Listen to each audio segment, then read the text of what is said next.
Hello and welcome to another episode of Set Up for Success.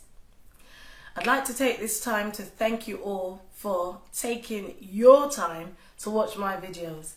I really appreciate it. I understand people have very busy schedules, very busy lifestyles, but I do appreciate the fact that you are taking time out of your daily routines to actually watch my videos, to subscribe to my channel, and to give my videos a thumbs up. Thank you very much. Please continue to do so. Underneath the video you'll see the subscribe button and also the thumbs up icons. Thank you. Now today we're continuing on the topic of loving yourself. And this is a topic not created to exclude anybody or any members of society, any parents, because this channel was set up for all parents. But it's just something that I believe needs to be dealt with, needs to be addressed. And even if you are not a black parent raising a black child, please do feel free to still comment, to still participate, to still feel a part of this dialogue, because we are one community. And these videos are created not to offend anyone, not to make anyone feel left out, but to include all parents in raising our children and setting them up for success in the future. So please do enjoy these videos. Please do share them with your friends and families. And please, please, please forward your comments so that I know whether how well I'm doing, whether the content is relevant, whether what I'm talking about is just not based on my own opinions, but it's things that, yeah, you can resonate with as well. So please, please, please do join in and let's converse together. So, one of the things that I have been looking at is the way that children treat each other within the school environment. And that gives you a lot of indications as to how they're feeling about each other and obviously how they're feeling about themselves. And one of the things that I think as parents we need to do is to encourage our children to not be afraid to be who they are, and also to not feel pressured to change in order to please others.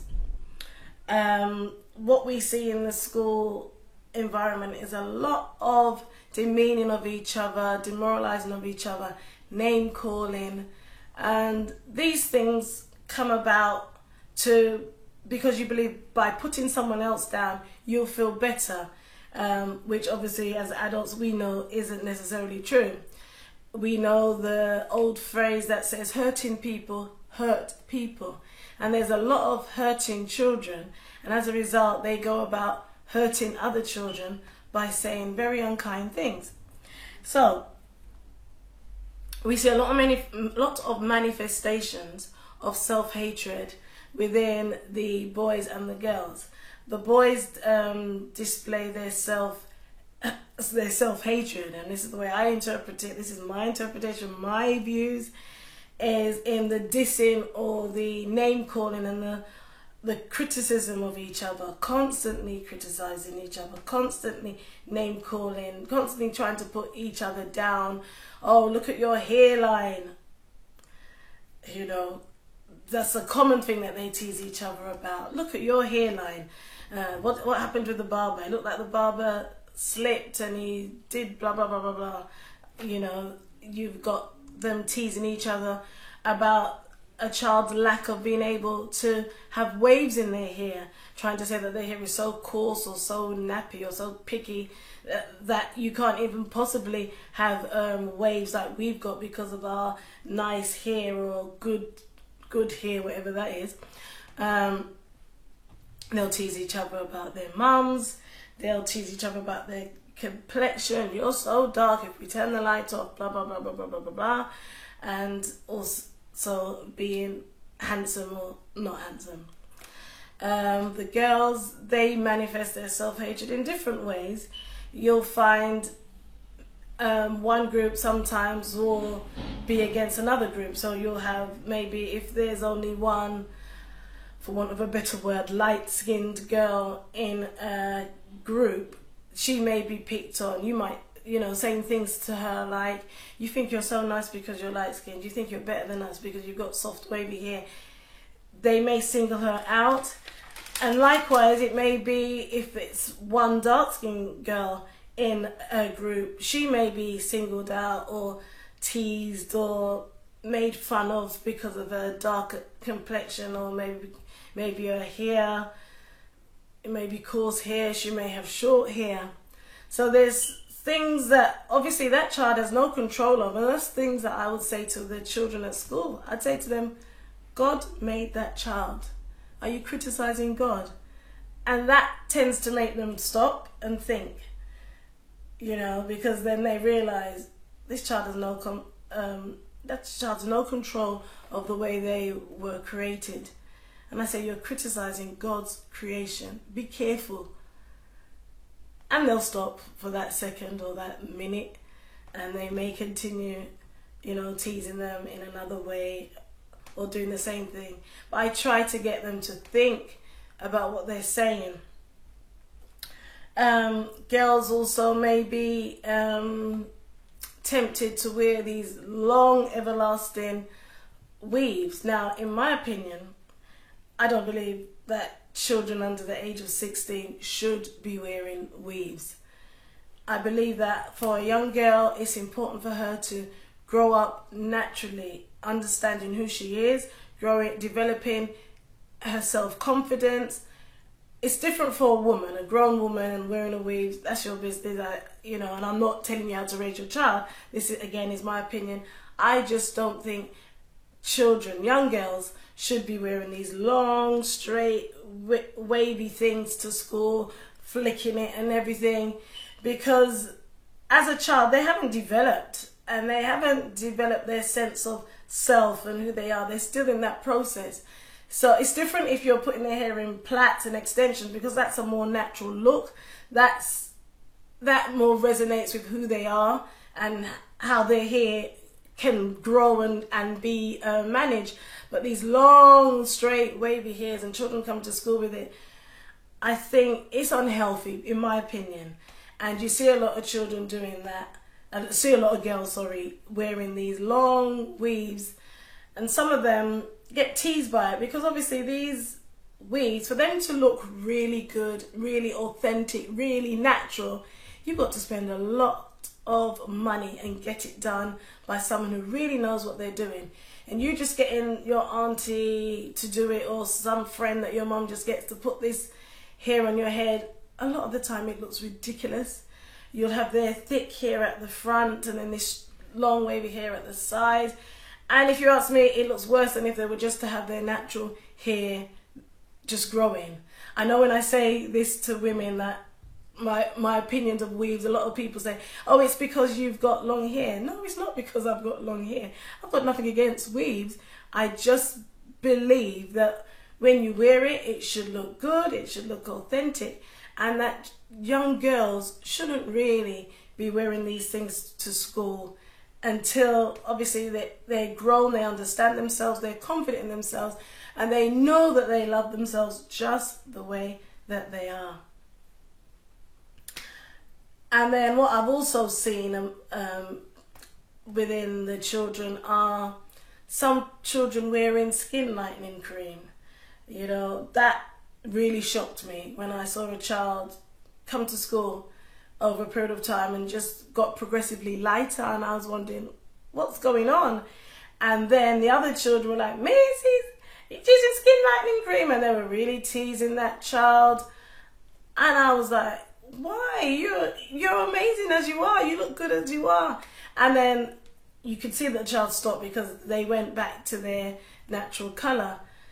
Again, pressures to change themselves, pressures to be like someone else, because guess what? I don't like what I look like when I look in the mirror. And I can remember in primary school, one of my first memories of primary school, I remember in the playground, we used to put a cardigan on our head, tie it around our head and flick it, because we wanted to have that long silky hair like the European children had. We wanted to have the hair like what our dolls had. Back in those days, we didn't have black dolls. All my dolls, and I had millions of dolls, were all white, blonde haired or brown haired, but they had this lovely long silky hair that I would comb for hours, wishing that my hair was long and silky, wishing that I could flick my hair and do all the things that I saw the other girls, well, the European girls doing. And I'd look in the mirror and look at my hair. You know, another thing I'd really envy is the fact that they could get their hair wet and then just brush it themselves. My hair got wet. I needed my mum. I couldn't control this hair. I still struggle to this day combing my hair myself. Not a problem. I've learned to love my hair now. But yeah, just things that we go through. Another memory I have is wanting to have ringlets. I remember seeing, I think it was Bonnie Langford on TV, and I looked at her ringlets, and I remember seeing that girl, I think it was Nellie, on Little House on the Prairie, and she had ringlets, and as a child, I just thought, wow, one of these days, I just want ringlets. I remember going to my mum and saying, why can't I have ringlets? I really, really want to have ringlets. And I think it wasn't until I was a grown adult and had my hair relaxed, and one day I asked the hairdresser to put my hair in ringlets. Finally got my dream, eh? But then it didn't mean anything to me. It was just a hairstyle. So children, when they're developing, they're very impressionable, and it's down to us as the adults in their lives to really have these serious conversations with them and constantly affirming their beauty, reassuring them that just the way you are, just the way God made you, is exactly how you're supposed to be. You don't have to feel pressured to change for anyone. So I put down some things that I believe are the roots of self-hatred. One of the things I would say would attribute as being one of the roots of self-hatred would be the education system. Now, your children spend a large amount of time at school. So if you think about it, nursery, then infant school, junior school, secondary school. And in these formative years, their impression of themselves is formed. And you find that majority of these schools, the senior leadership team, are all white. The middle leaders are all white. You'll find the majority of the people at the top are all white, and the majority of the teachers will be all white. So you've got these children, little black children, and they're spending hours upon hours in the presence of white people, giving them instructions, telling them off, shouting at them in some cases. You know, I'm not putting down teachers, because I know teachers are doing a great job with what they have, but I'm just telling it as it is. These children are growing up in these environments, in these institutions, and this is what they're seeing. And the majority of schools, the only time you see black people, or the majority of the black people, will be general class teachers. There will be cleaners, there will be admin staff, there will be the kitchen staff, or LSAs. And so what impression are we giving to those children? What message are we sending to the children? Are we sending them the message that you too can be at the top, when there's no one that looks like them at the top? There's no one that represents them at the top. All the people that look like them are sweeping the floors, are sitting beside them helping someone who has a particular learning disability, or they're in the office doing the admin. Again, this is just my opinion, but this is what I see when I go into schools. And this will affect our children in how they see themselves, because they're not seeing anyone that looks like me giving the orders, calling the shots around here. So, yeah, I think this education system is one of the roots of a lot of self-hatred within our children. Another root of self-hatred will come from the media. And I know I spoke a lot about the media in my last video, but this is just another take on it. When the children see a lot of their sports stars, or their football stars, their music stars, or the people that they look up to, a lot of their partners tend to be white, European, or very fair with straight hair. Very few of the people at the top tend to marry someone who is dark skinned, with short natural hair or just natural hair. To be honest, I really don't know of any. I know you probably will know, someone can tell me some. But just in general, you pick out a star and you see their wife or you see their husband and it doesn't tend to be the same colour as them.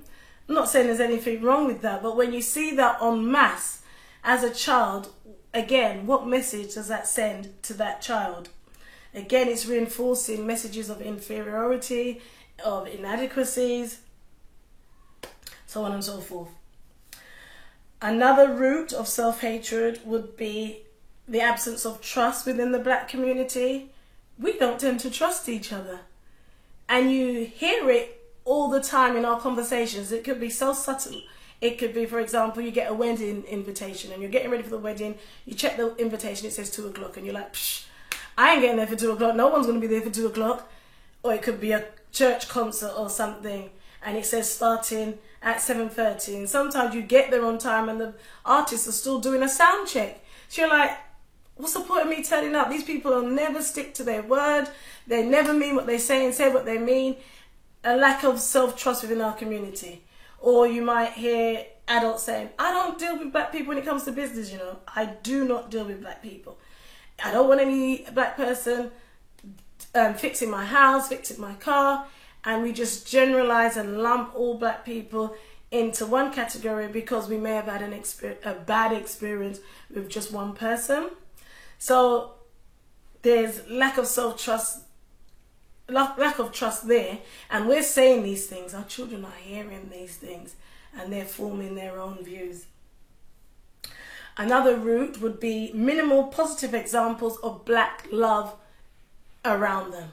Whether it be in TV, in the homes, you don't see on a regular basis examples of positive black love.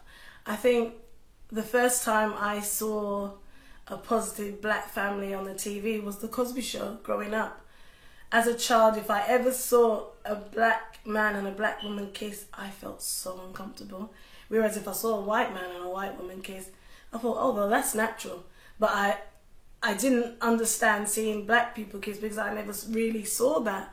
So it's, you know, it's important for our children to see these things. But this is I believe one of the root causes of a lot of self-hatred. Not seeing us in loving embraces, husbands and wives, brothers and sisters, being loving towards each other on a regular basis. And then the final reason why I think there's a lot of self-hatred would be the overly harsh disciplinarians of our families. We are so good at disciplining our children, so good at disciplining our children, but sometimes I think we can be too harsh, so in a way that is excessive. Some parents will be to the point where I remember growing up, some children weren't even allowed to just go out and play. And you found that those children were the first to rebel, the first to go off the walls because they were contained so much and it was unnecessary, you know, or beaten too harshly or too severely for simple, silly reasons that you could have just sat down and explained to your child. You know, sometimes children would tell you, oh, I'd get beaten if I did this and I'd get beaten if I did that. Sometimes we could be too harsh in our discipline and our punishments and could be too severe. And as a result, you're fostering a lot of fear within your child, a lot of anger, resentment, and then self-hatred. So now that we've looked at the root cause of self-hatred, let's look at some solutions, because we don't want to perpetuate the same wrongs that were enforced upon us or that we grew up with amongst our children. So, number one, I've written down here, talk to them. Talk to them about their goals and their dreams. What do they see themselves doing in the future? And encourage them and explain to them that they can be whatever it is that they want to be, as long as they put their mind to it and they work towards that goal. encourage them. You know, in schools it's study hard, get a job. Some of them may not want to start to get a job. Some of them may want to be business owners, be entrepreneurs, be inventors.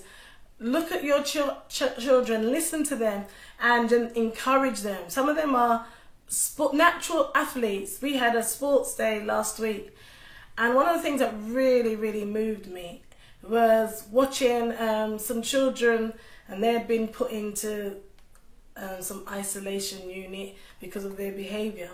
But when I saw those children perform on the track, I was so moved, and I said, we need to work towards our strengths. We need to use our strengths. Some of these children, academics is just not their thing, but they're natural athletes. They're strong, they're powerful, and on the track, they're second to none.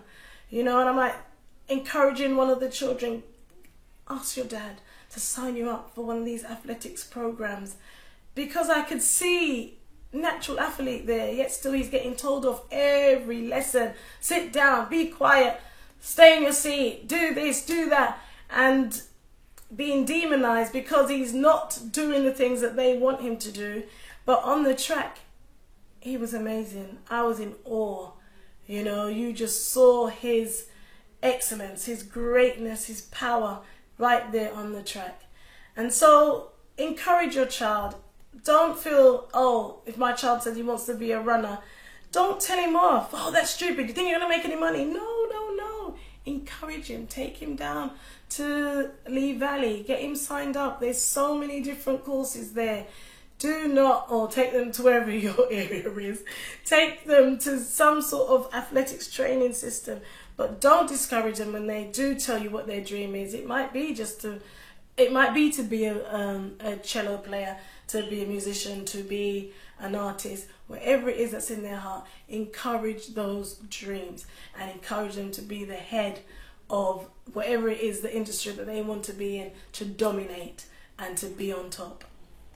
Number 2, have conversations to your children about the things they see on television. Don't just, as I've said, I think in a previous video, don't just see things on TV and then let there be an awkward silence. Speak to them about what they see on television. Speak to them about marriage. What's their view of marriage? What type of people are you attracted to? Find out why. You know, I've heard in the past people saying, well, I want to marry a white man because I want to have a yacht and I want a certain lifestyle, and a black man can't give me the lifestyle that I want. You know, find out if your child is feeling things like that, that if they marry a person from a certain colour, for example a black person, then certain doors will be closed to them. I've heard people say that by marrying a white person it's opened doors for them, and it's made me wonder, well, did you marry the person or did you marry their colour? I'm not against interracial marriages, but I just believe you should marry the person because you love them, not because of the opportunities that that person can give you or the material things that person can give you. Number 3, keep your promises, keep your word. If you're having a party and you've written on the invitation that it starts at 4, start your party at 4 regardless of who's there. You're there, your family's there, put the music on, start enjoying yourself, and end it at a particular time. But people are trained to start being on time, start being people of your word. If you're having a concert, start it at that time. Regardless of if there's only one person sitting in the pew, start your concert. Be people of your word. Let your yes be yes and let your no be no. If you're doing business, be honest, be sincere. Don't try and scam people. Don't try and trick people out of their money. Be a person of integrity. Be a person who wants their business to go far, who wants an excellent reputation, who wants people to do business with you. Number 4, cut out all verbal abuse with regards to colour and race. I know people wind you up. I know you could be in a car or someone could just do something to you and you just want to lash out. But try not to say, that black man, that fair-skinned woman, that red person, that yellow person. Just say, I mean, we want to tell someone off. Let's just try to be a bit more creative And again, try not to do these things in front of your children. Number 5, cultivate a loving home environment. Let your children see your husband and wife, mum and dad, kissing, hugging, brothers and sisters, kissing, hugging, cousins, loving each other, not family warfare. Try to cultivate a loving family environment so that your children grow up in a loving and safe environment that they feel secure in. Encourage them to love the people at their school, to take in, I don't know, food, cookies, and share. Just encourage an environment of love. Cultivate an atmosphere of love around your child. And also that leads directly into number 6, to discipline in love. When your child has done something that you're not happy with, you want to discipline them. Don't discipline them out of frustration, out of anger, out of resentment, and you just get whatever you can get and you beat the life out of them. No, discipline them in love. Talk to them before you discipline them. You do know why I'm doing this. You do understand why you have to be disciplined, don't you? And have a dialogue and then discipline them. And when you finish disciplining them, give them a hug, give them a cuddle. Let them know I still love you, but I had to discipline you because I want to train you up in the right way. I want you to be a man or a woman of honor, integrity and excellence, and not just some wild thing running around the streets.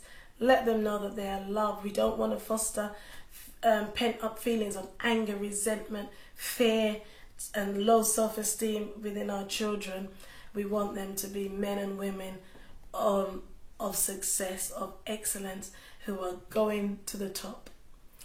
I hope this has been helpful.